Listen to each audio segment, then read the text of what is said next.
நான் போன கிளாஸ்ல பேனுயின் சமன்பாட்டிட பிரயோகங்கள் சம்பந்தமா பார்த்திருந்தேன் இல்லையா? பேனுயின் சமன்பாட்டிட பிரயோகங்கள் சம்பந்தமா பேசியிருந்தேன். அதுல தொடர்ச்சியா இன்றைய கிளாஸ்ல நம்ம பேனுயின் சமன்பாட்டிட மூன்றாவது பிரயோகத்தை பார்க்க போறோம். நம்ம இரண்டு பிரயோகங்கள் பேனுயின் சமன்பாட்டில இரண்டு பிரயோகங்கள் படிச்சிருக்கிறோம்.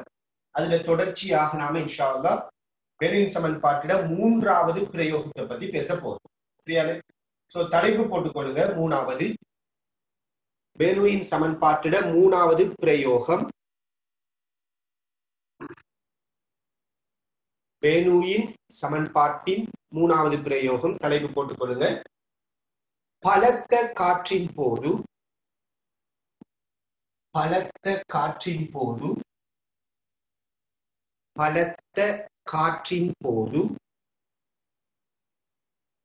பேனுயின் சமன்பாட்டின் மூன்றாவது பிரயோகம்.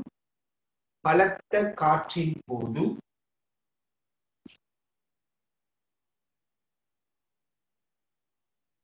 வீட்டு கூரை தூக்கி வீசப்படுதல். கூரை தூக்கி வீசப்படுதல் வீடுன்னு தேவையில்ல.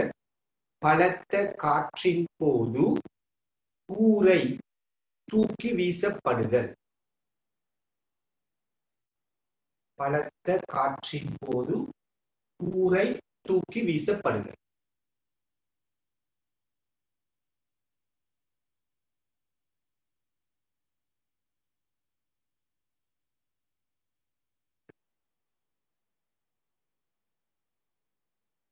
ரைட்? ஓகே, கவனிங்க. பலத்த காற்று வீசுகின்ற சந்தர்ப்பத்துல, உதாரணமா சூறாவளி, ரைட்? இப்படி ஒரு பலத்த காற்று வீசக்கூடிய சந்தர்ப்பம். இவ்வாறு பலமா காற்று வீசுகின்ற சந்தர்ப்பத்துல சில இடங்கள்ல வீட்டு கூரைகள் வீசி எறியப்படுறத நம்ம பார்க்கலாம், கேள்விப்படலாம். பொதுவா தகர கூரைகளாக இருந்தால் அல்லது சீட் யூஸ் பண்ணக்கூடிய கூரைகளாக இருந்தால் அந்த கூரைகள் பலத்த காற்றின் போது தூக்கி வீசப்படுறத நம்ம அவதானிக்கலாம். ரைட்? நீங்க செய்திகளையும் பார்த்திருக்க முடியும். எனவே ஒரு காற்று வேகமா அடிக்கும் போது ஏன் ஒரு வீட்டு கூரை தூக்கி வீசப்படுவது? ஏன் ஒரு வீட்டு கூரை தூக்கி வீசப்படுவது? இதுக்கு பின்னுக்கு இருக்கிற காரணம் என்ன? இதை பத்தி தான் நம்ம இங்க பார்க்க போறோம். சரியான? இப்ப பாத்தீங்களா இருந்தால் இங்க நான் ஒரு வீடு காட்டி இருக்கிறேன். ரைட்? இந்த வீடு எடுத்தீங்களா இருந்தால் இந்த வீட்டை சுத்தி பலத்த காற்று வீசிக்கொண்டிருக்குது. இங்க இருந்து பலத்த காற்று வீசிக்கொண்டு இருக்குது.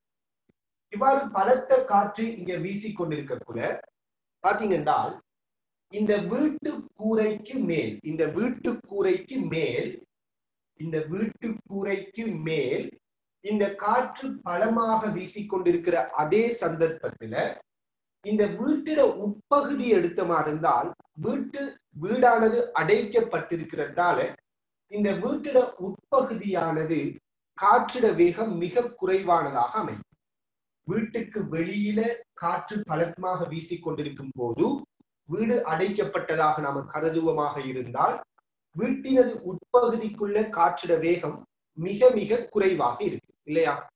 எனவே வீட்டுக்கு வெளியில பலத்த காற்று வீசிக்கொண்டிருக்குது.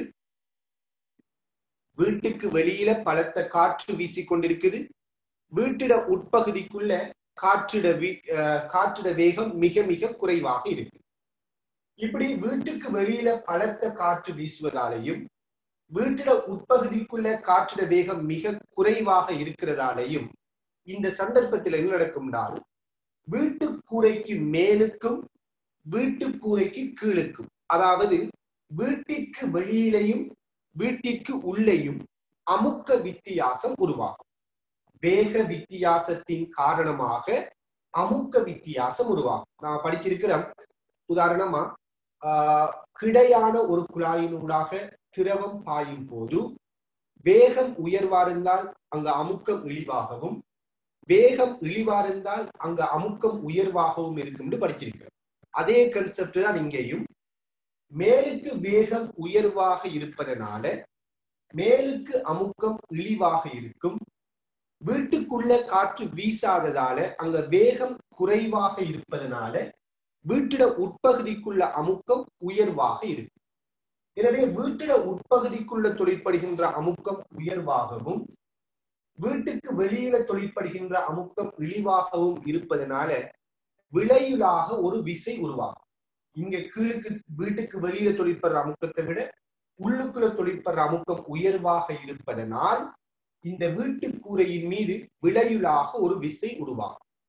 அந்த விளையுள் விசை காரணமாக இந்த வீட்டு கூரையானது தூக்கி வீசப்படும். விளங்குதா? எனவே பலத்த காற்று வீசும் போது வீட்டுக்கு வெளியில வேகம் உயர்வாக இருப்பதனால அந்த அமுக்கம் இழிவாகவும், வீட்டிட உட்பகுதியில வேகம் இழிவாக இருப்பதனால் அங்க அமுக்கம் உயர்வாகவும் இருக்கும். ஆகவே இந்த அமுக்க வித்தியாசத்தின் காரணமாக வீட்டு கூரையானது தூக்கி வீசப்படும். சோ இப்ப நாம என்ன செய்ய போறோம்னால், இந்த வீட்டு கூரை தூக்கி வீசப்படும் போது அங்க உருவாகுகின்ற அமுக்கத்திற்கான அமுக்க வித்தியாசத்திற்கான சமன்பாடு என்னங்கிறத பார்க்க போறோம். அதாவது மேலுக்கும் கீழுக்கும் அமுக்க வித்தியாசம் வரும். அந்த அமுக்க வித்தியாசத்திற்கான சமன்பாடு என்னங்கிறத நாம பேனுயின் சமன்பாடை பயன்படுத்தி நிறுவ போறோம். சரியான? ரைட்.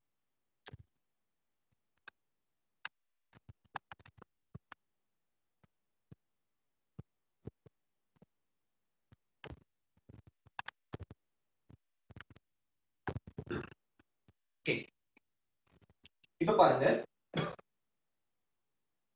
இந்த வீட்டுக்கூரையில வீட்டுக்கூரைக்கு மேல பலத்த காற்று வீசிக்கொண்டிருக்குது. இவ்வாறு பலத்த காற்று வீசிக்கொண்டிருக்கும் போது நாம் என்ன செய்வோம்னால், இந்த பலத்த காற்று வீசுகின்ற சந்தர்ப்பத்துல பேனுயின் சமன்பாடை பயன்படுத்துவோம். பேனுயின் சமன்பாடை பயன்படுத்துவோம்.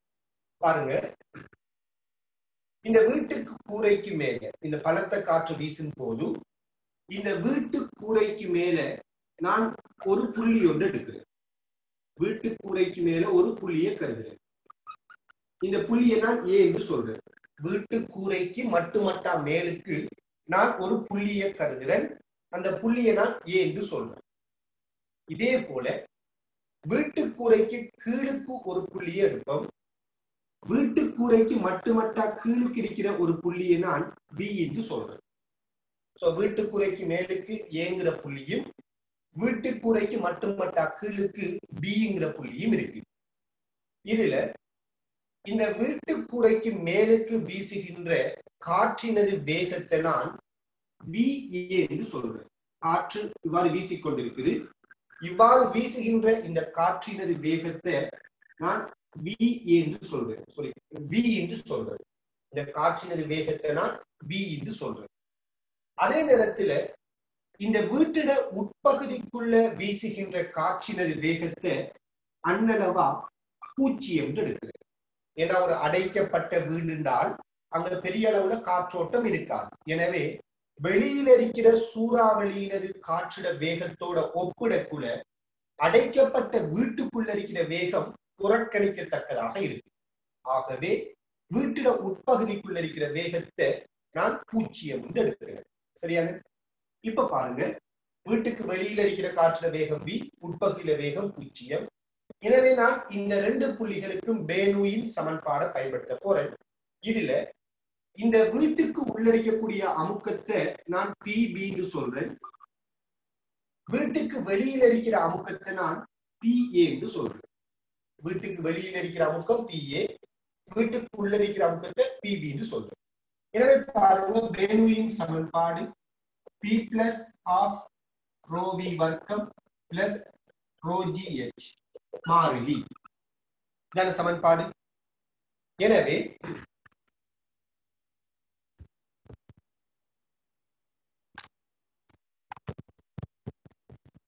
பாருங்க, P plus half rho v வர்க்கம் rho gh மாறிலிங்கிற இந்த சமன்பாட்டுல நான் ஏங்கிற புள்ளிக்கு சமன்பாடை பயன்படுத்துறேன். இந்த ஏங்கிற புள்ளி எடுத்தீங்கன்னா ஏங்கிற புள்ளியில அமுக்கம் PA, இந்த ஏங்கிற புள்ளியில வேகம் காற்றினது வேகம் v என்று சொல்றோம். எனவே பிளஸ் half rho v வர்க்கம். அதே நேரத்துல அழுத்த சக்தியை பத்தி யோசிக்க போறோம். உங்களுக்கு தெரியும், நாம அழுத்த சக்தியை யோசிக்கும் போது அழுத்த சக்தி மட்டத்தை கருதுவோம். அதாவது ஒரு குறிப்பிட்ட மட்டத்தை நாம எடுத்து அந்த மட்டத்திலிருந்து மேலுக்கு போக போக அழுத்த சக்தி கூடும் சொல்லி சொல்லுவோம். எனவே நான் இந்த இடத்துல இந்த ரெண்டு புள்ளிகளுக்கும் பேனுயின் சமன்பாடை பயன்படுத்தும் போது இந்த ஏ பிங்கிற இந்த ரெண்டு புள்ளிகளையும் அவதானிப்பமாக இருந்தால் இந்த ரெண்டு புள்ளிகளுமே மிகவும் அருகில் இருக்கக்கூடிய புள்ளிகளா இருக்குது. அதாவது வீட்டு கூரைக்கு மட்டுமட்டா மேலுக்கு ஏ இருக்குது, வீட்டு கூரைக்கு மட்டுமட்டா கீழுக்கு பி இருக்குது. ஆகவே இந்த ரெண்டு புள்ளிகளுக்கு இடையில் இருக்கக்கூடிய அழுத்த சக்தி வித்தியாசத்தை நாம புறக்கணிக்கலாம். அதாவது என்னென்றால் நீங்க அழுத்த சக்தியை இந்த மட்டத்திலிருந்து அளப்பீங்களா இருந்தால் அழுத்த சக்திக்குரிய உயரத்தை இந்த இடத்திலிருந்து அளக்க போறீங்க என்றால் இந்த இடத்திலிருந்து ஏற உயரமும் வீர உயரமும் அன்னளவா என்னன்னு வரும், 0 என்று வரும். எனவே இந்த இடத்திலிருந்து இந்த மட்டத்திலிருந்து நாம் அழுத்த சக்தி அளக்க போறோம். எனவே இந்த மட்டத்திலிருந்து ஏற உயரம் வீர உயரம் என்ன, 0. ஆகவே ஏறினது அழுத்த சக்தியை 0 என்று போடலாம். அடுத்து நாம பிக்கு வருவோம். இந்த பியினது அமுக்கத்தை எடுத்தீங்களா இருந்தால் அதை நாம பிபி என்று சொல்றோம். அப்ப பியினது அமுக்கம் பிபி. அதே போல இந்த பியினது வேகத்தை எடுத்தமா இருந்தால் வேகம் 0 இருக்குது. எனவே பியினது வேகம் 0 என்றால் அங்க இருக்கிற இயக்க சக்தி 0. அதே போல இந்த மட்டத்திலிருந்து தான் நம்ம அழுத்த சக்தியை அளக்கிறோம்னா இந்த மட்டத்தில தான் பி இருக்குது. எனவே அன்னளவா அழுத்த சக்தியும் 0. எனவே ஏங்கிற புள்ளிக்கும் பிங்கிற புள்ளிக்கும் நாம பேனுயின் சமன்பாடை பயன்படுத்த. இப்ப பாருங்க, இந்த பிபிய இந்த பக்கம் கொண்டு வரேன். So PB minus PB minus PA. இந்த பிபி இந்த பிஏ எங்கேயாவது கொண்டு வந்தேன், PB minus PA half rho v வர்க்கத்துக்கு சமனாக இருக்கு. அதாவது என்னென்றால் இந்த வீட்டு கூரை எடுத்தீங்களா இருந்தால் இந்த வீட்டு கூரைக்கு மட்டுமட்டா மேலுக்கு இருக்கிற புள்ளி ஏ, இந்த வீட்டு கூரைக்கு மட்டுமட்டா கீழுக்கு இருக்கிற புள்ளி பி. எனவே இந்த இரண்டு புள்ளிகளுக்கும் இடையில அமுக்க வித்தியாசம் உருவாகுது. அந்த அமுக்க வித்தியாசம் half rho v வர்க்கம்ங்கிறதால தரப்படுது. இதுல பாருங்க, இந்த வீட்டு கூரையின் மீது இந்த பிபிங்கிற அமுக்கம் எப்படி தொழிற்படுந்தால் வீட்டுக்குறையின் மீது பிபிங்கிற அமுக்கம் இந்த மாதிரி மேல் நோக்கி தொழிற்படும். வீட்டுக்குறையின் மீது பிபிங்கிற அமுக்கம் இப்படிதான் தொழிற்படும். இந்த வீட்டுக்குறைக்கு செங்குத்தா தொழிற்படும்.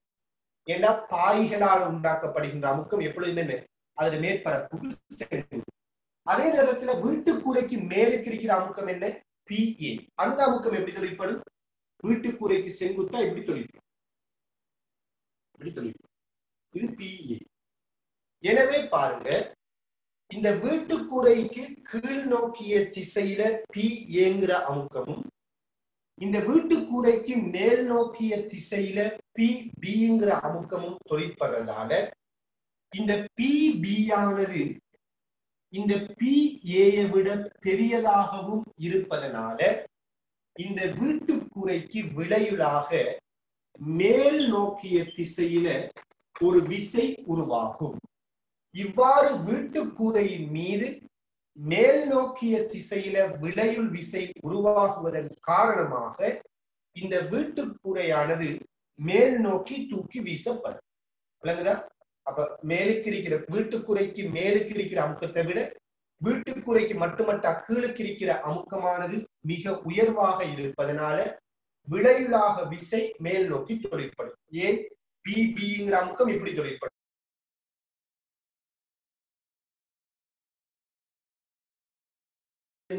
விளையுள் விசை மேல் நோக்கி வரும்.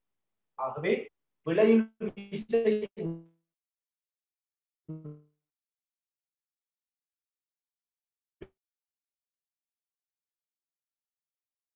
மேல் நோக்கி தொழிற்படுவதன் காரணமாக இந்த வீட்டுக்கு மேலுக்கும் கீழுக்கும் இருக்கக்கூடிய இந்த அமுக்க வித்தியாசம் half rho v வர்க்கம்ங்கிறதால தரப்படுவதால் எல்லாம் விளங்கிக் கொள்ளுங்க.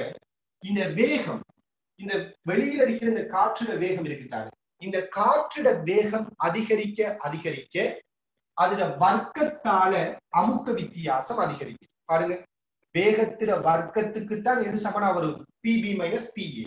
அதாவது பிபி மைனஸ் பிஏங்கிறது ஹாஃப் ரோ வி வர்க்கமாக இருக்கு.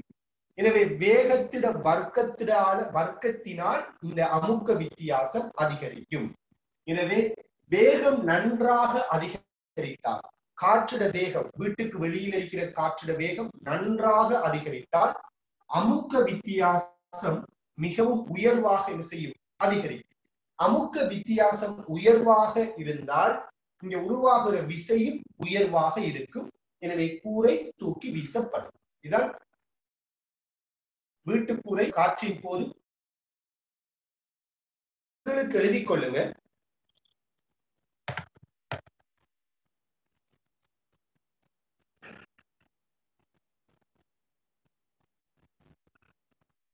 எழுதிக் கொள்ளுங்க. பலத்த காற்றின் போது, எழுதிக் கொள்ளுங்க. பலத்த காற்றின் போது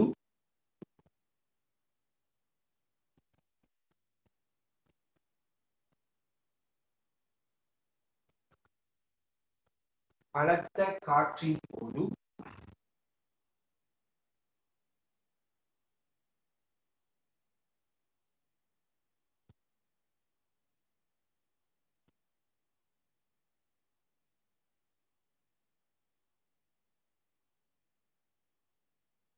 கூரையின் மேல் கீழ் பகுதியில், கூரையின் மேல் கீழ் பகுதிகளுக்கிடையில், கூரையின் பலத்த காற்றின் போது கூரையின் மேல் கீழ் பகுதிகளுக்கிடையில்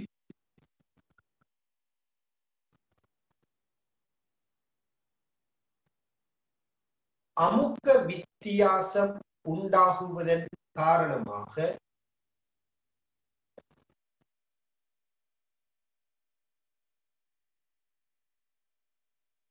அமுக்க வித்தியாசம் உண்டாகுவதன் காரணமாக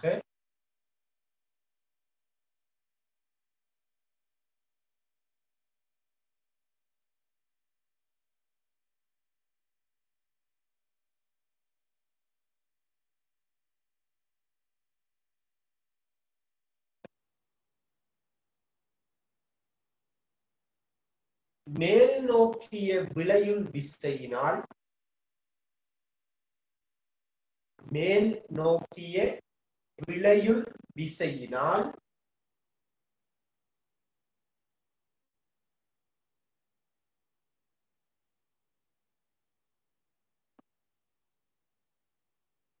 இவ்வீட்டு கூரையானது தூக்கி வீசப்படுகின்றது. கூரையானது தூக்கி வீசப்படுகின்றது.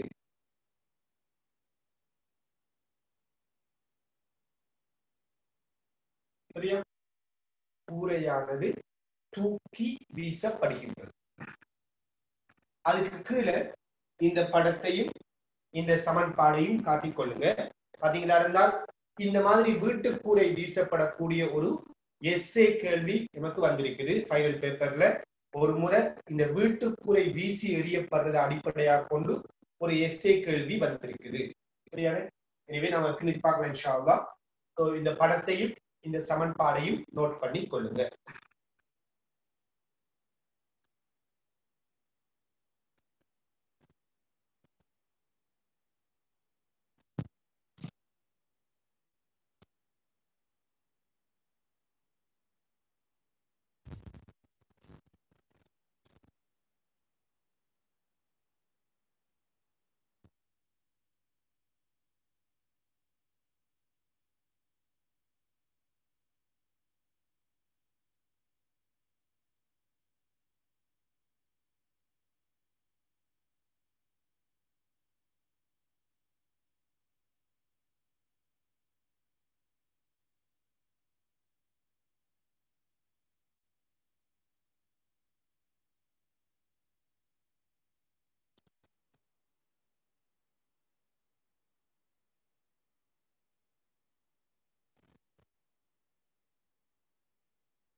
சரியா?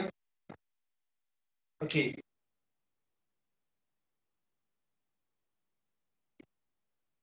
ஓகே, கவனிங்க. இந்த இடத்துல சில பேருக்கு வந்த சந்தேகங்களை பற்றி நாம் பேசுவோம். முதலாவது, இந்த ரோஜிஎச் 0 ஏக்கும் நான் பிக்கும் எடுத்திருக்கிறேன். அதுக்கான காரணம் என்னன்னு கேட்கிறாங்க. பொதுவா நீங்க சக்தி காப்பு தத்துவம் படிக்காதாக்கள் பெரும்பாலும் சின்ன வயசுல ஓலவெல்ல அழுத்த சக்தியை அளக்கிறதுக்கு பூமியிலிருந்தான உயரத்தை பயன்படுத்தி இருப்பீங்க இல்லையா? பூமியிலிருந்து ஒரு பொருள் எவ்வளவு உயரத்துல இருக்குதோ அதை கொண்டுதான் நம்ம அழுத்த சக்தியை அளப்போம். அதை வச்சுதான் அழுத்த சக்திக்கான சமன்பாடு நாம mgh எழுதுவோம்.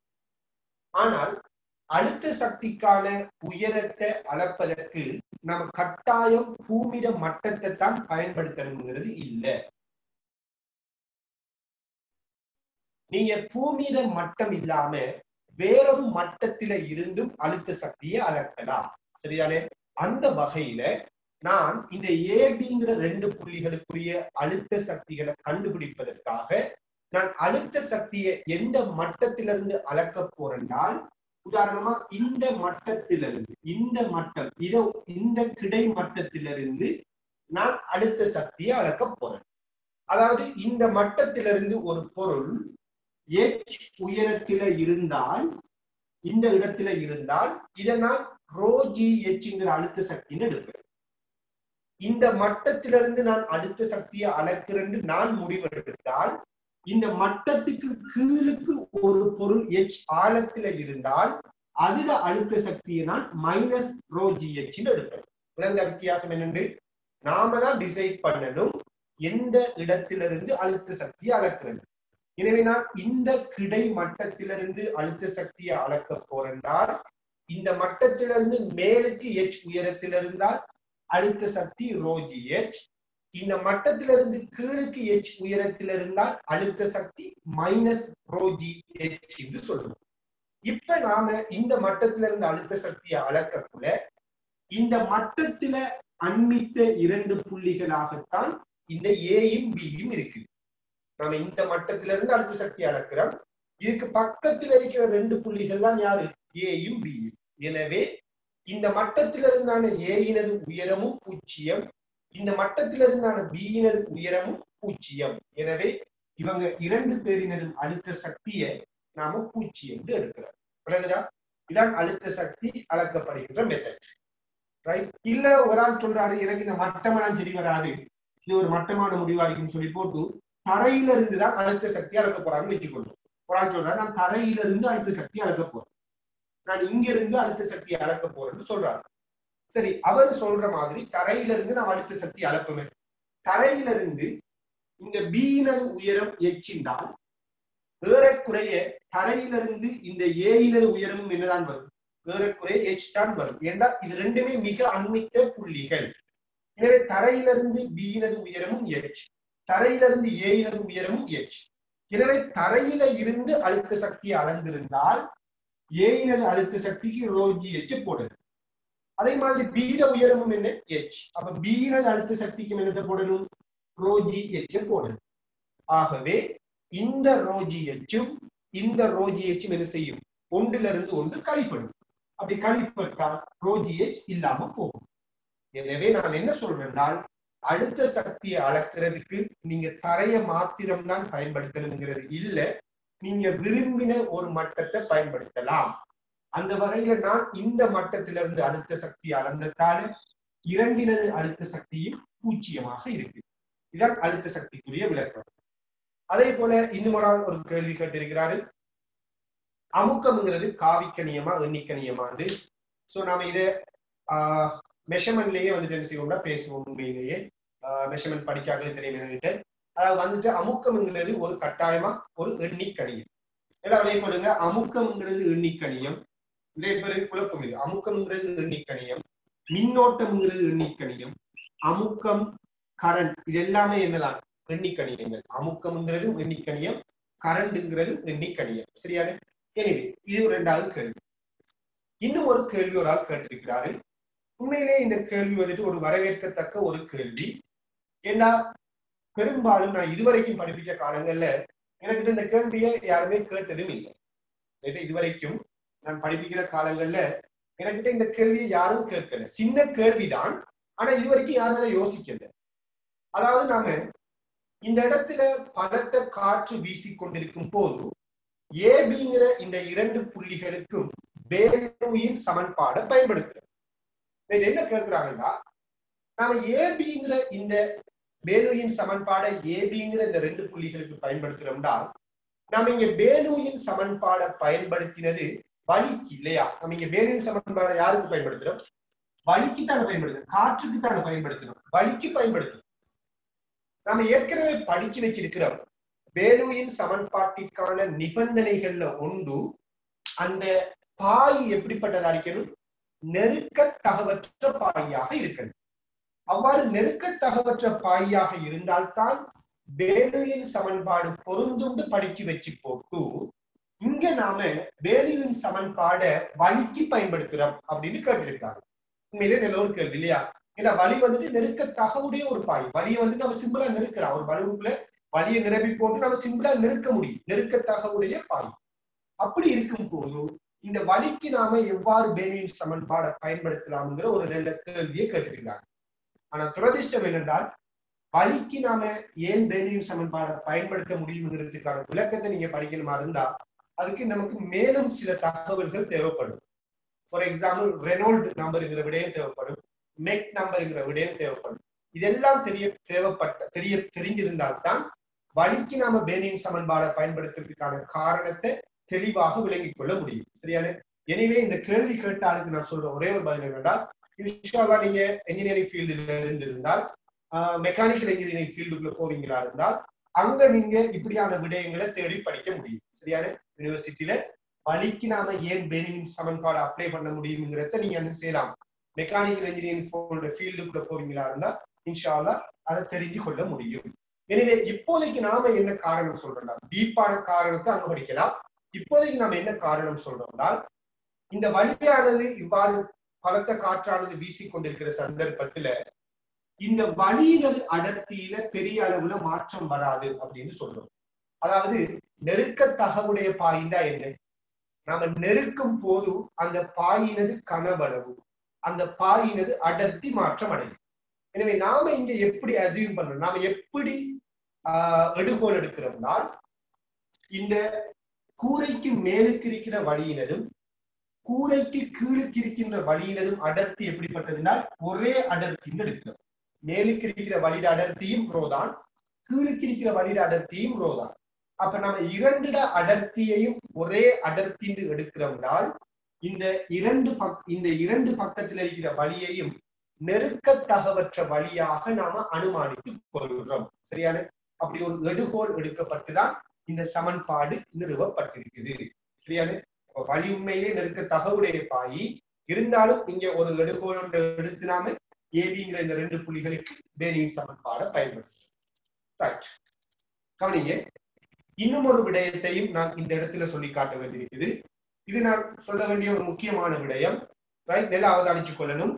இதுக்கு பிறகு வார ஏனைய பேலூயின் சமன்பாட்டு பிரயோகங்கள்ல நான் இதுக்கு பிறகு இதை பத்தி பேச மாட்டேன்.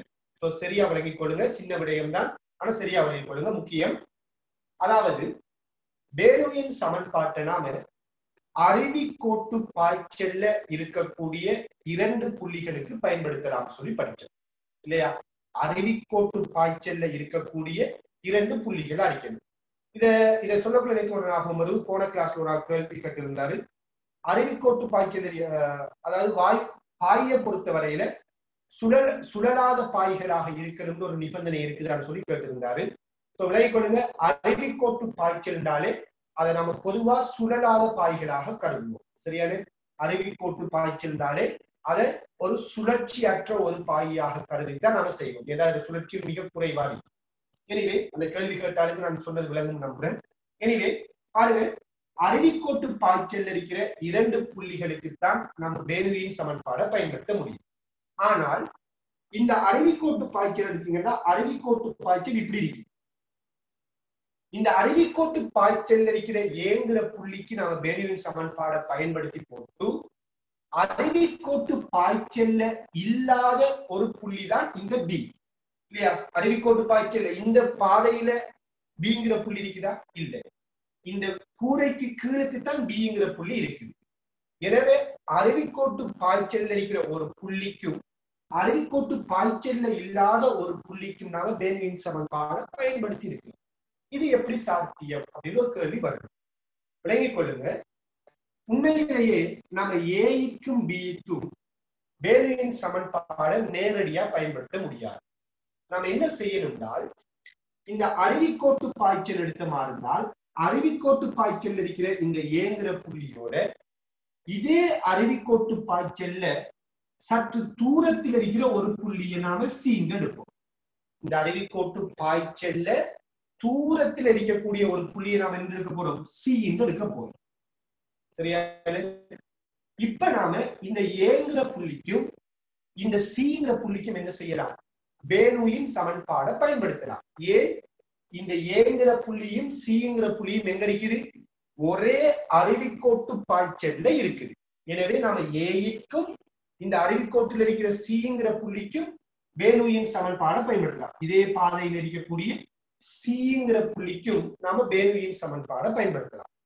ஆனால் நாம ஏக்கும் சீக்கும் பேர்னூயின் சமன்பாடை பயன்படுத்த முடியும்னால் இந்த இடத்துல இந்த சீங்கிற புள்ளியினது இயல்புகளை நாம ஆராய்வமாக இருந்தால் இந்த சீங்கிற புள்ளி பலத்த காற்று வீசுகின்ற இடத்துல இருந்து தூரத்துல இருக்கக்கூடிய ஒரு புள்ளி. ஒரு ஏரியாவுல காத்து வீசுது, ட்ரிங்கோட காத்து அடிக்குதுன்னு வச்சுக்கொள்ளுங்க. ரைட்? அதே காற்றோட தொடர்ச்சி எங்க இருக்கும்னா உதாரணமா கண்டியிலையும் இருக்கு. ஆனா அந்த கண்டியில எடுத்தீங்களா இருந்தால் அங்க அதே காற்றோட வேகம் எப்படி இருக்குன்னா மிக மிக குறைவா இருக்கு. எனவே பலத்த காற்று வீசுகின்ற இந்த அருவிக்கோட்டுல தூரத்துல இருக்கிற ஒரு புள்ளியை நம்ம சீண்டு எடுக்கிறோம். இந்த சீங்கிற புள்ளியில வழியினது கதி அண்ணளவா எப்படி இருக்கும்னா பூச்சியமா இருக்கு. அங்கதான் சூறாவளி அடிக்குது, இங்க சூறாவளி அடிக்கல. எனவே இந்த இடத்துல கதி என்ன இருக்கும்? அண்ணளவா பூச்சியமா இருக்கு. ஆகவே இந்த சீங்கிற புள்ளியில வழியினது கதி வேகம் அண்ணளவா பூச்சியமா இருக்குது.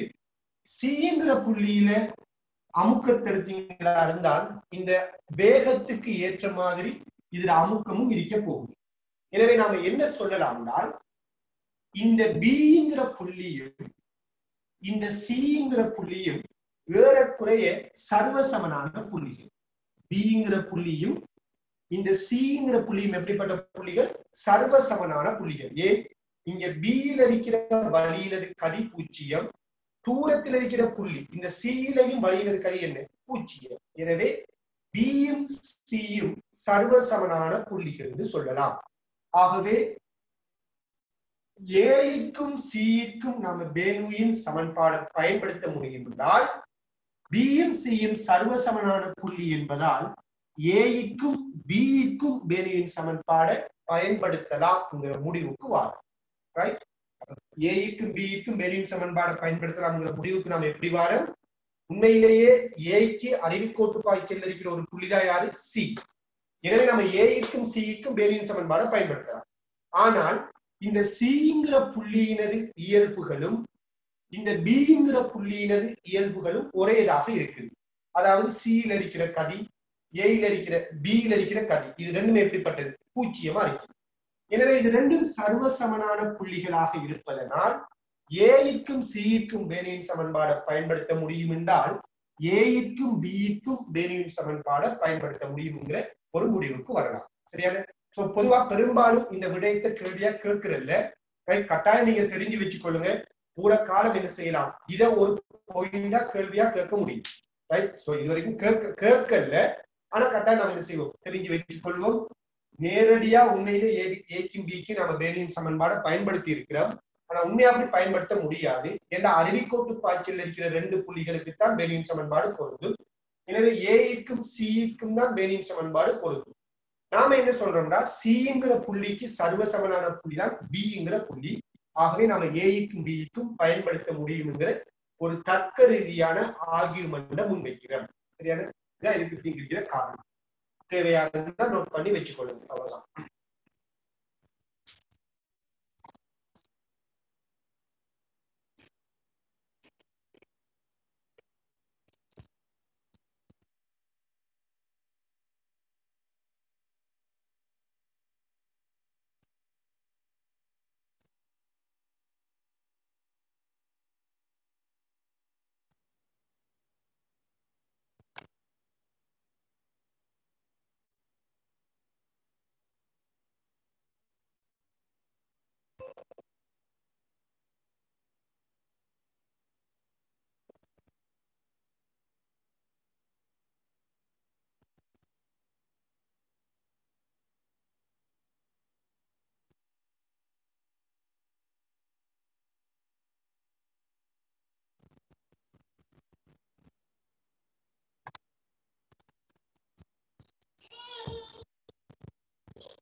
சரியா?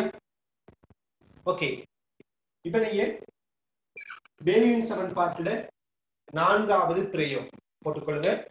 பெர்னூலியின் சமன்பாட்டின் நான்காவது பிரயோகம்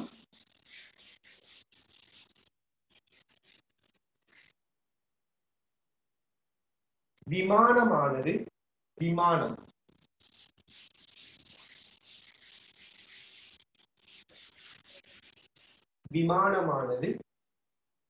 மேல் நோக்கி உயர்த்தப்படுதல். பெர்னூலியின் சமன்பாட்டில் அடுத்த பிரயோகம் விமானம் ஏரோப்ளேனா விமானம் மேல் நோக்கி உயர்த்தப்படுதல்.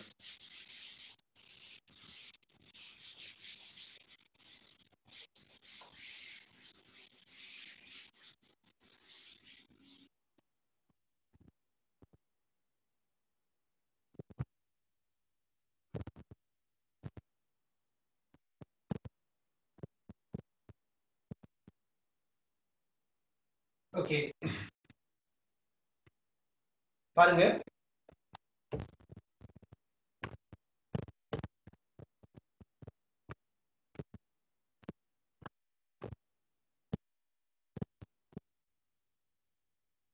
இங்க நீங்க ஒரு விமானத்தையும் அதே மாதிரி ஒரு பறவையையும் அவதானிக்கலாம். விமானத்தையும் அதே போல பறவையையும் நீங்க அவதானிக்கலாம். இந்த விமானத்தினை இந்த பொதுவா சொல்லுவாங்க, நீங்க சின்ன வயசுல இருந்து கேள்விப்பட்டிருப்பீங்க, மனிதன் பறவையில் இருந்து விமானத்தை கண்டுபிடித்தான் அப்படிங்கிற ஒரு விடயத்தை நீங்க சின்ன வயசுல கேள்விப்பட்டிருப்பீங்க இல்லையா? எனவே இதுக்கு பிரதான காரணம் என்னென்றால், இந்த விமானம் உயர்வதற்கு தேவையான அதோட கட்டமைப்பு ஒரு பறவையினது கட்டமைப்புக்கு சமனாக இருப்பது. இதுதான் இதற்கான பிரதான காரணம். அதாவது இந்த விமானத்திட இந்த இறகு எடுத்தீங்களா இருந்தால், விமானத்தில இந்த இறகு பகுதி எடுத்தீங்களா இருந்தால், இந்த இறகு பகுதி அல்லது சிறகுன்னு சொல்லுவோம். இந்த விமானத்தில இந்த சிறகு பகுதி எடுத்தமா இருந்தால், இந்த விமானத்தில சிறகு பகுதியில குறுக்குவெட்டு அமைப்பும்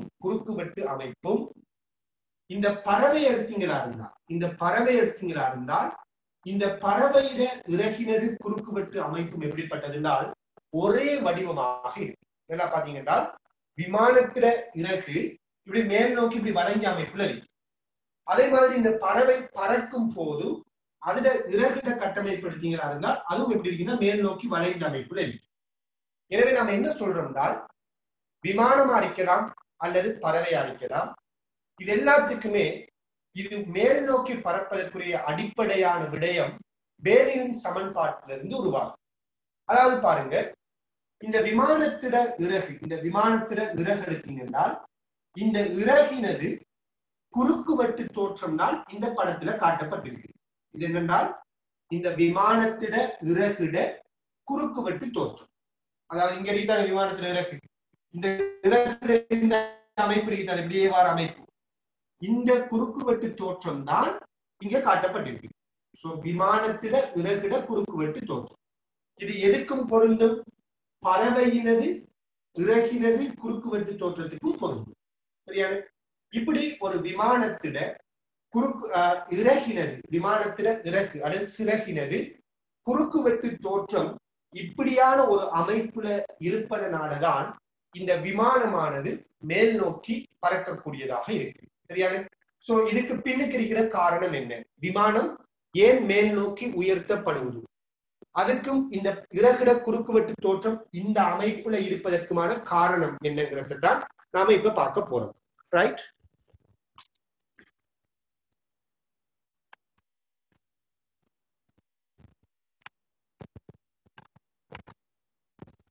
ஓகே, பாருங்க.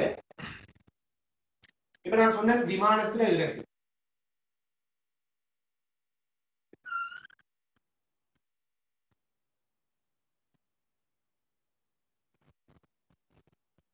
என்ன? விமானத்தில இறகினது குறுக்குவெட்டு தோற்றம். விமானத்தில இறகிட குறுக்குவெட்டு தோற்றம் மேலுக்கு நல்லா வளைந்திருக்கணும், அதான் முக்கியம். இப்படி விமானத்தில குறுக்குவெட்டு தோற்றத்தை எடுக்கிறோம். அதாவது விமானத்தை எடுத்தீங்கன்னா விமானம் வச்சுக் கொள்ளுங்க.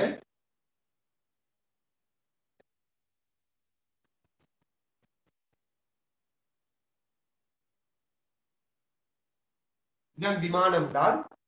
இந்த விமானத்துல இந்த இறகுட குறுக்குவெட்டு தோற்றம் இது. இந்த குறுக்குவெட்டு தோற்றத்தை தான் நான் படத்துல கீறு. எல்லாத்தையும் தெளிவா எதையுமே நீங்க செய்யக்கூடாதுன்னா சும்மா பாடமாகி போகலாம். இதை கூட சில பேர் ஹைட்ரோ படிக்கிற இது என்ன படம்ங்கிறது உண்மையா தெரியாது. கேட்டவங்க எப்படி கற்பனை செய்வாங்கன்னா விமானத்துல இறகுன்னு கற்பனை செய்வாங்க. இதை இவ்வளவே மொத்தமா யோசிப்பாங்க. இது உண்மையில் என்ன?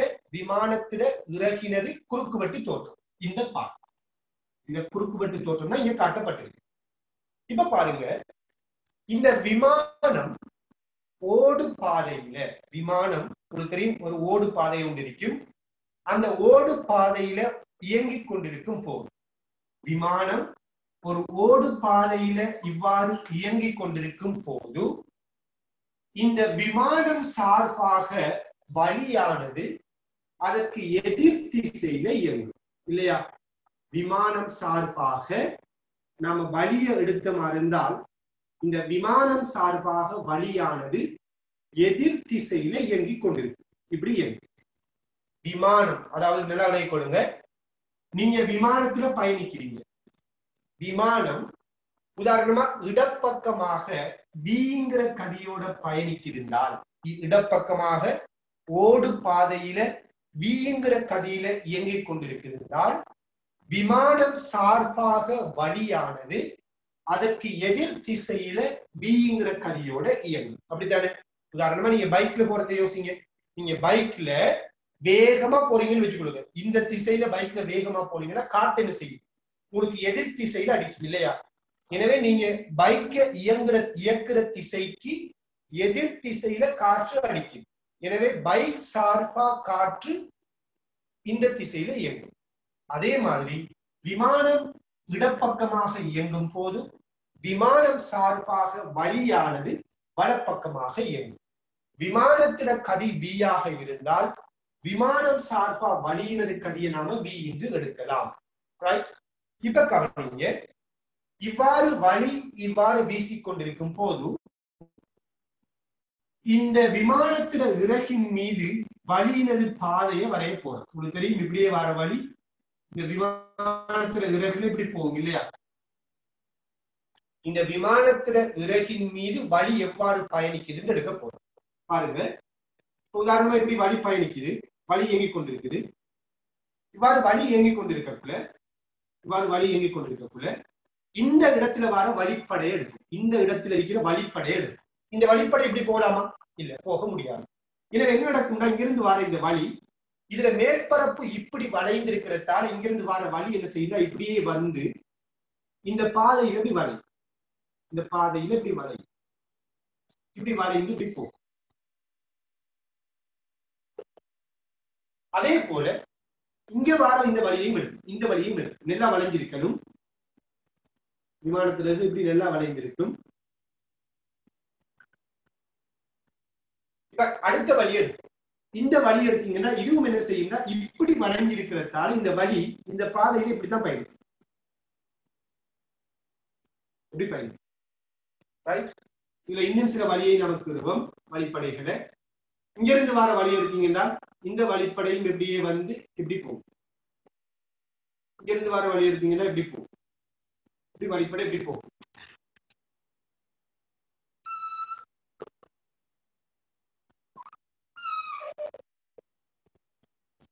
அதே நேரத்துல இந்த இடத்துல வர வழி இங்க பட்டு இப்படி வளைஞ்சு போகும்.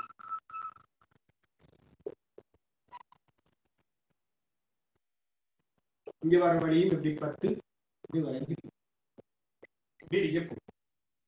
இதுதான் ஒரு விமானத்திட இறகின் மீது வழியானது பயணிக்கின்ற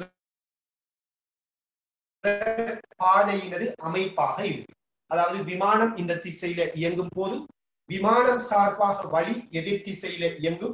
அந்த சந்தர்ப்பத்துல விமானத்துல இறகு இப்படி வளைந்திருக்கிறதால இவ்வாறு இயங்கிக் கொண்டு வர விமானம் சார்பா இயங்கக்கூடிய இந்த வழி பெரும்பாலான வழியினது பாதை இவ்வாறான ஒரு பாதையாகவும் ஒரு சில வழிப்படைகள் இப்படியே வந்து கீழ் நோக்கி பயணிக்கக்கூடியதாகவும் இருக்கு. இப்படிதான் விமானத்துல வழியினர் பாதை இருக்க போகும். இப்ப கவனிங்க, இந்த விமானத்துல இந்த விமானம் இயங்கும் போது இயங்கக்கூடிய இந்த வழி எடுத்தீங்கன்னா உதாரணமா இந்த இடத்தில் இருக்கக்கூடிய வழியினது குறுக்குவெட்டு பரப்பு, இந்த இடத்துல இருக்கிற வழிப்படை இருக்குதாங்க, இந்த வழிப்படையில குறுக்குவெட்டு பரப்பையும் இந்த இடத்துல இருக்கக்கூடிய வழிப்படையில குறுக்குவெட்டு பரப்பையும் எடுத்தீங்கன்னா இதுல குறுக்குவெட்டு பரப்போட ஒப்பிடக்குள்ள இந்த இடத்துல வழிப்படையில குறுக்குவெட்டு பரப்பை செஞ்சுட்டு குறைவாக இருக்கு. இங்க இருந்த குறுக்குவெட்டு பரப்போட ஒப்பிடக்குள்ள இந்த வழி இந்த பக்கம் வரக்குள்ள குறுக்குவெட்டு பரப்பை செய்யுது குறைவாக இருக்கு. எனவே வழிப்படையினது குறுக்குவெட்டு பரப்பு குறைந்தால் அந்த வழியினது வேகமானது அதிகரிக்கும் இல்லையா? நான் படிச்சிருக்கிறோம், வழியில குறுக்குவெட்டு பரப்பு குறைவடைந்தால், அதாவது தொடர்ச்சி சமன்பாடு, குறுக்குவெட்டு பரப்பு குறைந்தால் கதியானது அதிகரிக்கும். எனவே இங்கிருந்து விங்கிற கதியோட வந்த இந்த வழி இந்த இடத்தால போகக்குள்ள அதுல கதியில மாற்றம் வரும், அதாவது இங்க வழியினது கதியானது உயர்வாக இருக்கும். எனவே இந்த விமானத்தின் இறகினது மேல் பகுதியில் இருக்கிற ஒரு புள்ளியை எடுக்கிறேன், இதை நான் ஏ என்று எடுக்கிறேன்.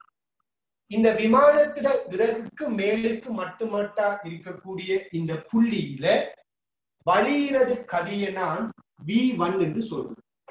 இந்த மட்டுமட்டா இங்க இருக்கிற வழியினது கதியை நான் என்ன சொல்ல போறேன்? V1 என்று சொல்றேன். அதே மாதிரி இந்த விமானத்தில இறகுக்கு மேலுக்கு இருக்கிற வழியினது அமுக்கத்தை நான் உதாரணமா P1 என்று சொல்றேன். மட்டுமட்டா இங்க இருக்கிற அமுக்கத்தை என்ன சொல்ல போறேன்? P1 என்று சொல்ல போறேன்.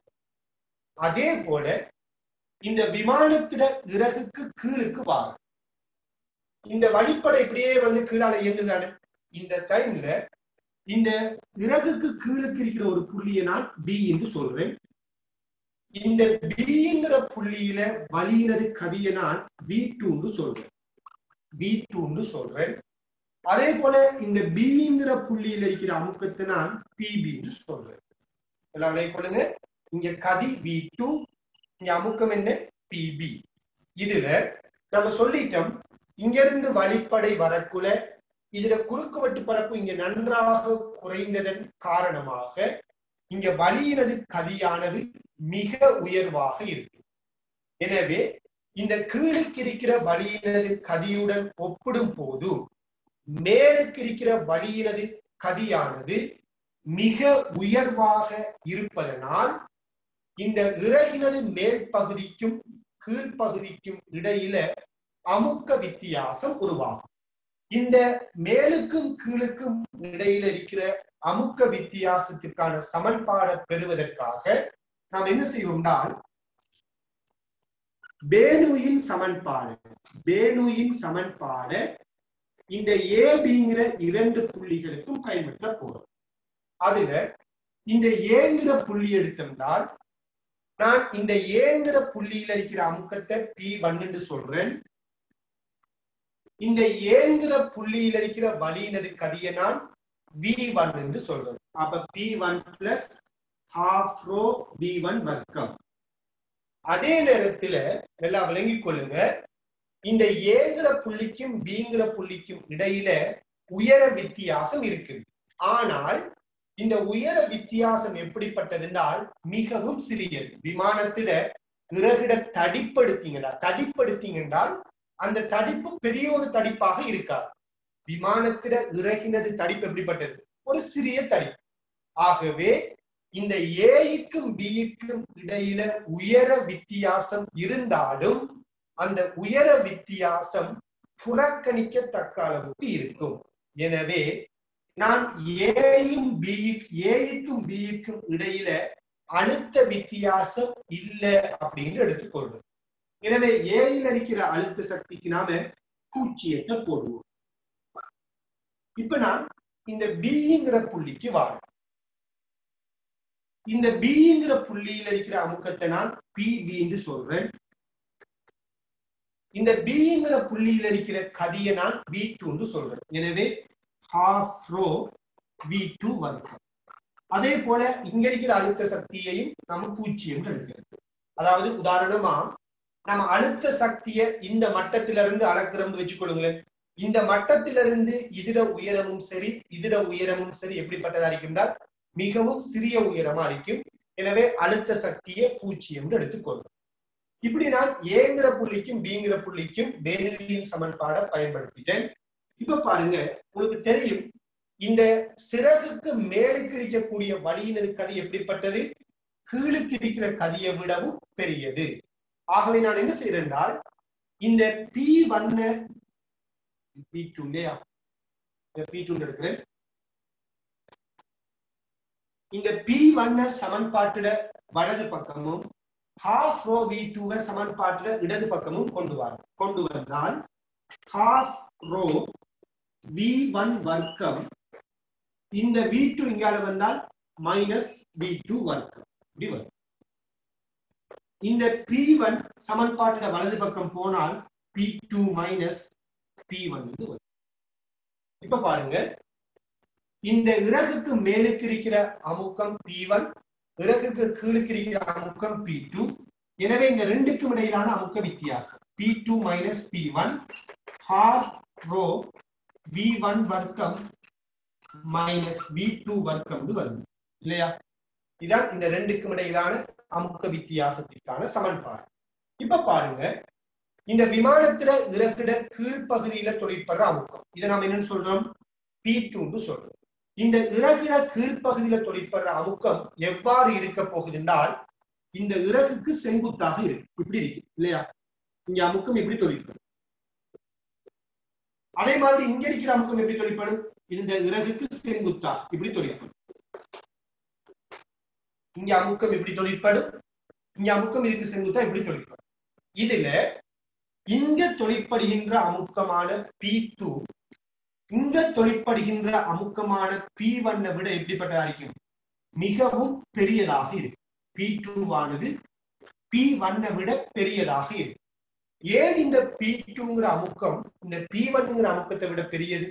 என்ன காரணம் என்றால், நாம சொல்லிட்டோம், இங்க இருக்கிற V1ங்கிற கதி, மேலுக்கு இருக்கிற V1ங்கிற கதி கீழுக்கு இருக்கிற கதியோட ஒப்புரப்புல எப்படிப்பட்டது? பெரியது. ஏன்? குறுக்குவெட்டு பரப்பு சிறியதாக மாறி நிற்க, அவ கதி பெரியதா இருக்கு. எனவே V1ங்கிற கதி V2 விட பெரியதாக இருப்பதனால், இந்த V1 V2 விட பெரியதாக இருப்பதனால் இந்த பகுதி முழுவதும் பூஜ்ஜியத்தை விட பெரியதாக இருக்கும்.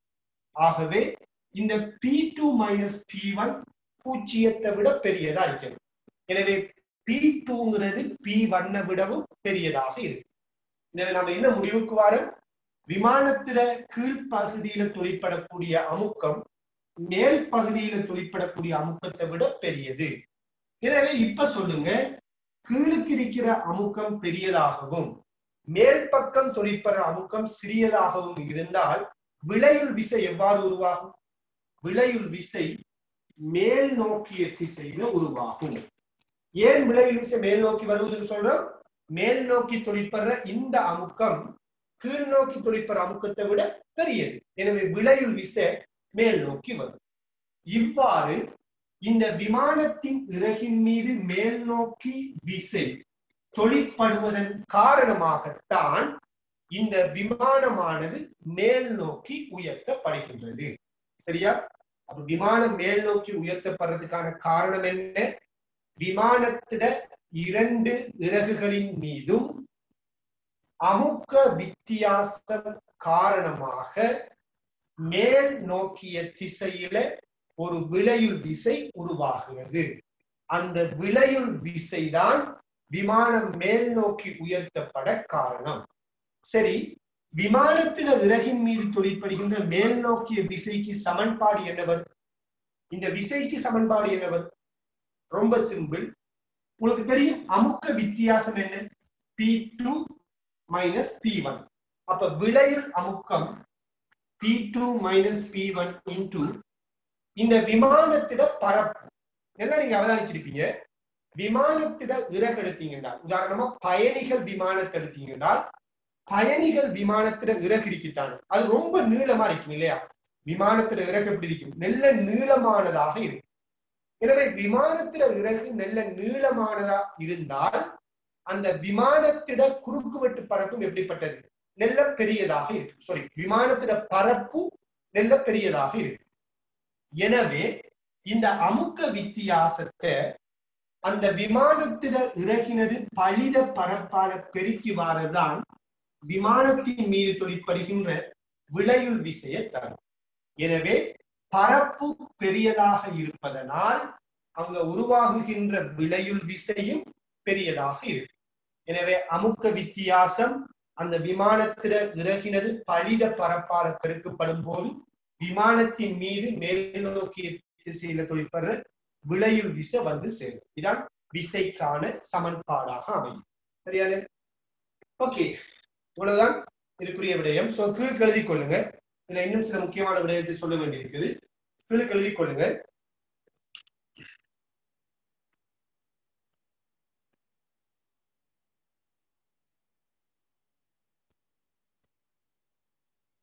விமானமானது இயங்கும்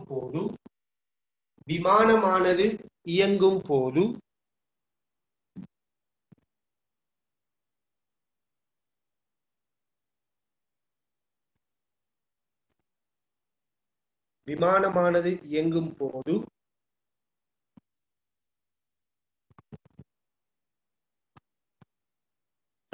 அதன் இறகின் மேல் பகுதியில்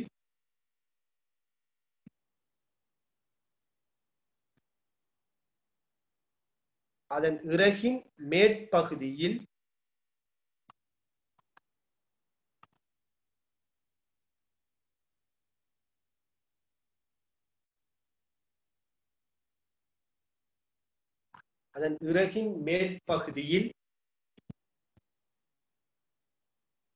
வளியின் கதி உயர்வாகவும்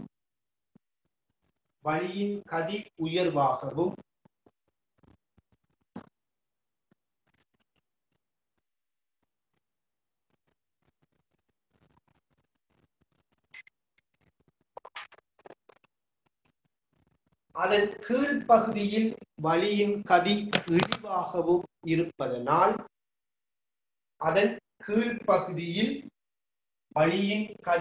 இழிவாகவும் இருப்பதனால்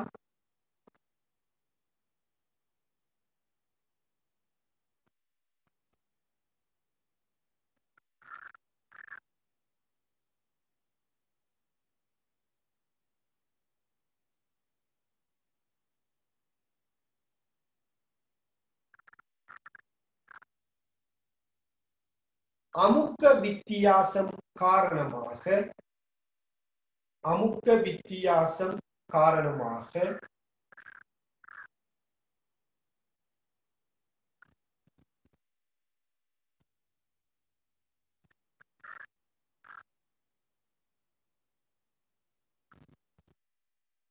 மேல் நோக்கிய திசையில் விளையுள் விசை உருவாகின்றது.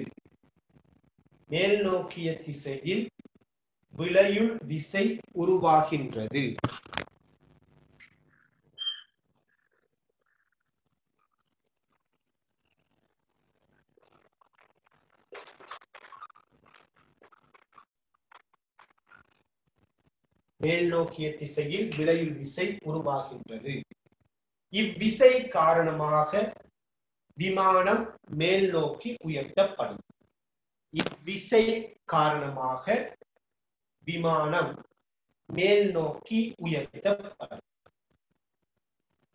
சரியா? அது கீழே இந்த படத்தை கீறுங்க. அது பிறகு இந்த 2 புள்ளிகளுக்கும் வேணுயின் சமன்பாடு எழுதுங்க. கடைசியா இங்க தொழிற்படுற விளையுள் விசை P2 - P1 அமுக்கத்தை பரப்பால பெருக்கி வாரதுக்கு சமன் என்று காட்டுங்க. இதுல இந்த ஏங்கிற பரப்பு யார் அடிக்கணும்னால் இந்த விமானத்திட இறகுகள பலித பரப்பாக இருக்கணும், விளையுள் பரப்பாக இருக்கணும். எனவே ஏங்கிறது இறகுகளின் பலித பரப்புங்கிறத எழுதி கொள்ளுங்க. சரியா? படத்தை கீறி அதை நோட் பண்ணி கொள்ளுங்க. வேகமா நோட் பண்ணுங்க. இதுல இன்னும் சில விடையை பேசுறதுக்கு இருக்குது.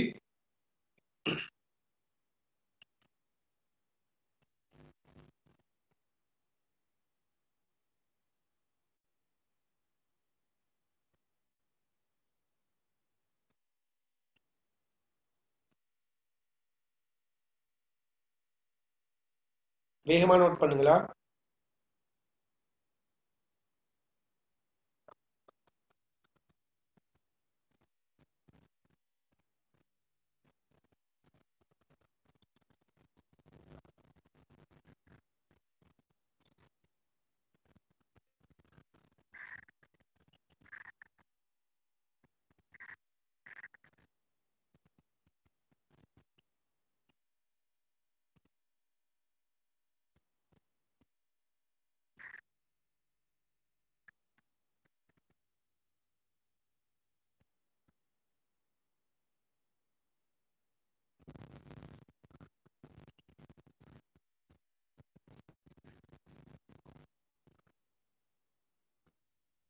இந்த விமானத்துல இறகுட விசை தொழிற்படுற கேள்வி 2 தடவை வந்திருக்குது. எஸ்ஏல பெரிய கேள்விகள் 2 எஸ்ஏ கேள்வி வந்திருக்குதா? டியூட் எடுத்து செக் பண்ணி பாருங்க. டியூட்ல இருக்கு, நான் எல்லா எஸ்ஏ கேள்வியும் போட்டு இருக்கிறேன். டியூட் எடுத்து பாருங்க. விமானத்துல இறகுல தொழிற்படுற விசை 2 அல்லது 3 இருக்கும். 2 தடவை நினைக்கிறேன், 2 அல்லது 3 இருக்கும். 3 தடவை அல்லது 2 தடவை வந்திருக்குது.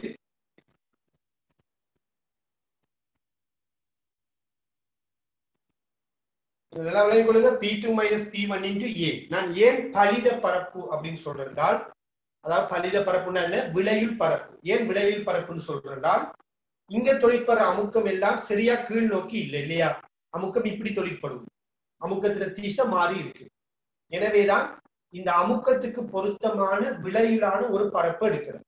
அதை பெரும்பாலும் கேள்விகளை தருவாங்க. எக்ஸாம்ல ஒரு கேள்வி தாரண்டா பலித பரப்புங்கிறத தருவாங்க, நாம கண்டுபிடிக்க வேண்டி வராது. ரைட்? அல்லது பலித பரப்பை கண்டுபிடிக்கிறதுக்கு விசைய அமுக்கத்தை தந்திருப்பாங்க. எனவே பலித பரப்புங்கிறது இந்த அமுக்கத்துக்குரிய விளையிலான பரப்பு. ஓகே, கவனிங்க. இந்த இடத்துல நம்ம சில முக்கியமான விடயங்களை பத்தி யோசிக்கலாம். ஒன்று, இந்த விமானம் மேல் நோக்கி உயர்வதற்கு காரணமாக இருந்தது இந்த அமுக்க வித்தியாசத்தால உருவாகின விளையுள் விசை மேல் நோக்கி தொழிற்பட்டது இல்லையா? விமானம் மேல் நோக்கி உயர்வதற்கு காரணமாக இருந்தது இந்த அமுக்க வித்தியாசத்தால உருவாகின விளையுள் விசை மேல் நோக்கி தொழிற்பட்டது. இதுல இந்த விளையுள் விசை உயர்வாக இருக்கணும்னா நல்லா விளைய கொள்ளுங்க. இந்த விமானத்தின் மீது தொழிற்படுகின்ற விளையுள் விசை மொத்தமா ஒரு பெரிய பரப்பு தானே, இறகுட பரப்பு பெருசு. எனவே இந்த விளையுள் விசை உயர்வாக இருக்கணும்னால் 2 நிபந்தனைகள் திருப்தி செய்யப்படும். ஒன்று, இறகு பெரிய பரப்பா இருக்கணும், எஃப் பெருசா இருக்கணும்னால். ஒன்று, பரப்பு பெருசா இருக்கணும். 2வது நிபந்தனை என்ன? இந்த P2 மைனஸ் P1ங்கிற அமுக்க வித்தியாசம் பெரியதாக இருக்கணும் இல்லையா? அமுக்க வித்தியாசமும் பெரியதா இருந்து பரப்பும் பெரியதா இருந்தால்தான் விசை பெரியதாக வரும். அமுக்க வித்தியாசம் பெரியதா இருக்கிறால் நல்லா விளங்கிக் கொள்ளுங்க. அமுக்க வித்தியாசம் பெரியதாக வரணும்னால் இந்த மேலுக்கும் கீழுக்கும் இடையில் இருக்கிற வேக வித்தியாசம் எப்படி வரணும்? பெரியதாக வரணும். எனவே இந்த விமானத்தில இறகுட மேற்பகுதிக்கும் கீழ்ப்பகுதிக்கும் இடையில வேக வித்தியாசம் மிக பெரியதாக வந்தால்தான் அமுக்க வித்தியாசம் பெரியதாக வரும். அமுக்க வித்தியாசம் பெரியதாக வந்தால்தான் விசையானது பெரியதாக வரும். விசையானது பெரியதாக வந்தால்தான் இந்த விமானம் மேல் நோக்கி தூக்கப்படும். அதாவது பாருங்க, உதாரணமா இந்த விமானத்திட நிறை, இந்த விமானத்துக்கு ஒரு வெயிட் கொண்டு இருக்குமா இல்லையா? இந்த விமானத்திட நிறைய நாம எம்ஜின்னு சொன்னால், விமானத்திட நிறைய நாம எம்ஜின்னு சொன்னால் இந்த விமானத்தின் மீது விளையுளாக மேல் நோக்கி தொழிற்படுகின்ற விசை ஒன்று எம்ஜிக்கு சமனா இருக்கணும் அல்லது எம்ஜியை விட பெரியதா இருக்கணும் இல்லையா? அப்படி இருந்தா தான் விமானம் என்ன செய்யும்? தூக்கிப்படும், மேல் நோக்கி விசை தொழிற்படும். அந்த மேல் நோக்கிய விசை எப்படிப்பட்டதா இருக்கணும்டா விமானத்திட நிறைய விட பெரியதா இருக்கணும். அப்பதான் விமானம் மேல் நோக்கி உயரும். ஆகவே இந்த எஃப்ட பருமன் எம்ஜியை விட பெரியதாக வார அளவுக்கும் இந்த எஃப்ட பருமன் பெரியதாக வார அளவுக்கும் இங்க வேக வித்தியாசம் உருவாகணும்னு சொல்லலாம். இதனாலதான் விமானத்திட ஓடு பாதையை எடுத்தீங்கன்னால் பொதுவாக பயணிகள் விமானத்திட ஓடு பாதை ரொம்ப நீளமானதாக இருக்கு இல்லையா? ஏனென்றால் இங்க உதாரணமா விமானம் இங்க இருந்து ஸ்டார்ட் பண்ணுன்னு வச்சுக்கொள்ளுங்க, இங்க இருந்து ஓடு பாதையில ஓட ஆரம்பிக்கும். இப்படியே விமானம் ஓடிக்கொண்டு வரக்குள்ள, நெல்லா ஓடிக்கொண்டு வரக்குள்ள, ஓடு பாதையில இவ்வாறு ஓடிக்கொண்டு வரக்குள்ள அந்த வேகத்தை அதிகரிச்சு கொண்டு வரும். இப்படியே இந்த வேகத்தை அதிகரிச்சு கொண்டு இவ்வாறு வரும் போது மேலுக்கும் கீழுக்கும் இடையில் என்ன உருவாகும்? அமுக்க வித்தியாசம் உருவாகும். அந்த அமுக்க வித்தியாசத்தால வார விசை எப்படிப்பட்டதா இருக்கணும்? எம்ஜியை விட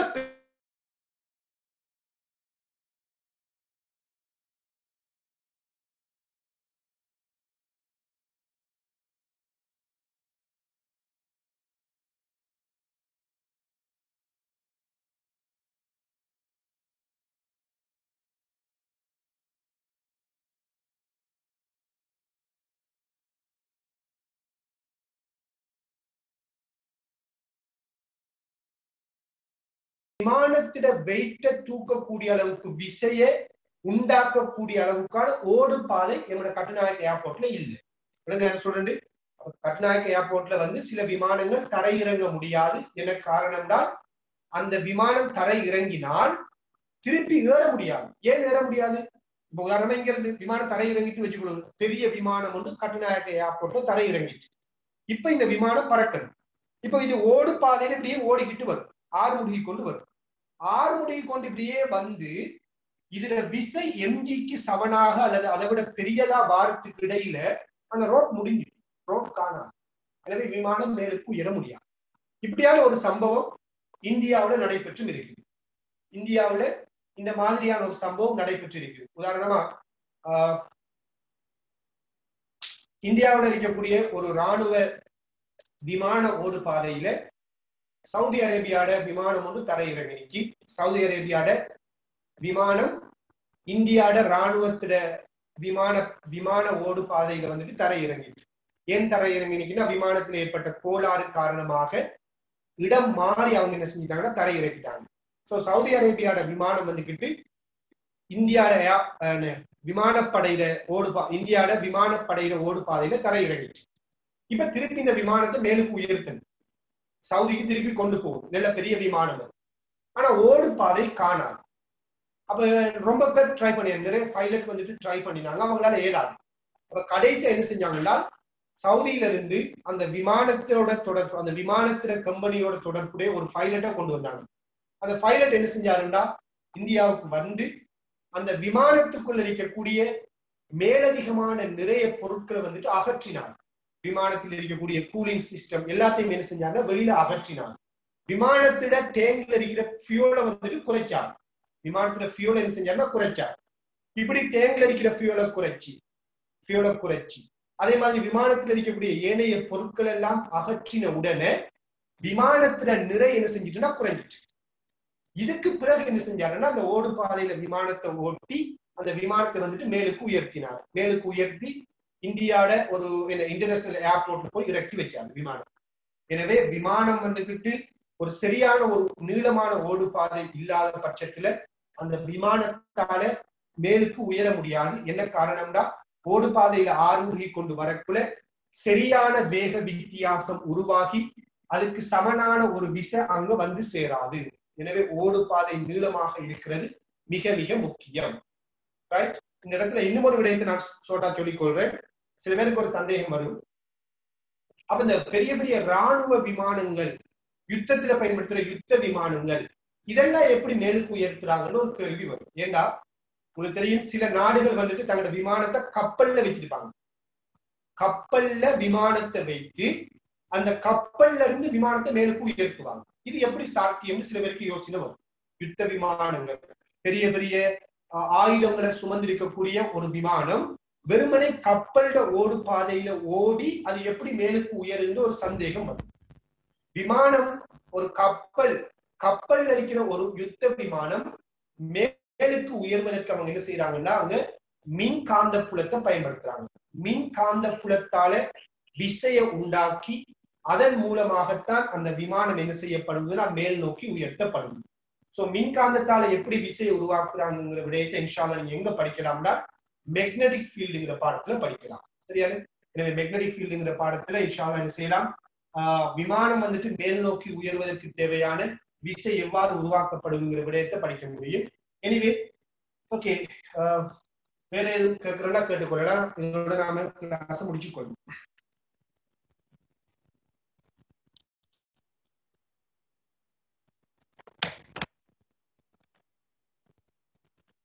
Right? Okay, jazakallah khair. Assalamu alaikum wa rahmatullahi wa barakatuh.